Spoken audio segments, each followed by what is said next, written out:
Jackson was determined to change Washington and America, and he did so with lightning speed. The first major piece of legislation that he recommended and got passed was the Indian Removal Act of 1830. This act empowered Jackson to forcibly evict all the Indian tribes living east of the Mississippi River. 5 Indian nations were directly affected. Of the 5, the Cherokee tribe, located in Georgia, chose to fight the eviction in a surprising way. Instead of going on the warpath the way their fathers and grandfathers might have done, this generation of Cherokee Indians took Georgia to court. The case went all the way to the United States Supreme Court. In an historic decision, Chief Justice John Marshall ruled in favor of the Cherokee, saying they did not have to move. But Andrew Jackson thought differently.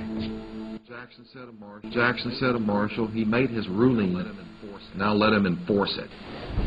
The result was that they were rounded up at gunpoint and forced to move. The property was seized, and they were forced west. Of course, on the Cherokees' forced march, one out of every 4 Cherokees died en route, which is why they call it the Trail of Tears. It is, without a doubt, the most controversial decision Jackson would make in his career, and is one of the saddest chapters in American history.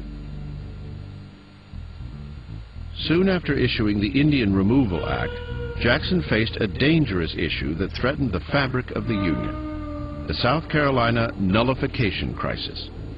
South Carolina was angry about the high federal tariff on imported goods, which helped New England at the expense of Southern planters.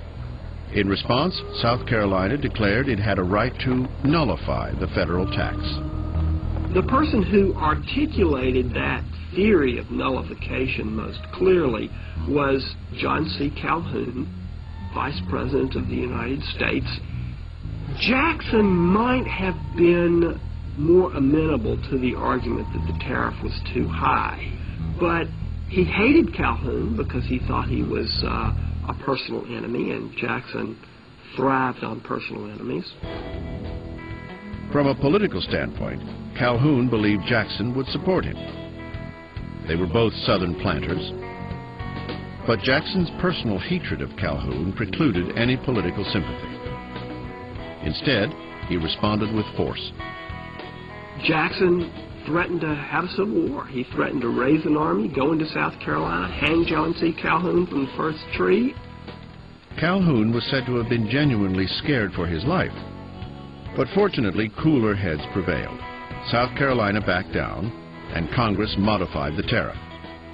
As for Jackson, he made it clear that he was the supreme leader of the nation, and that the Union was not going to fly apart under his watch.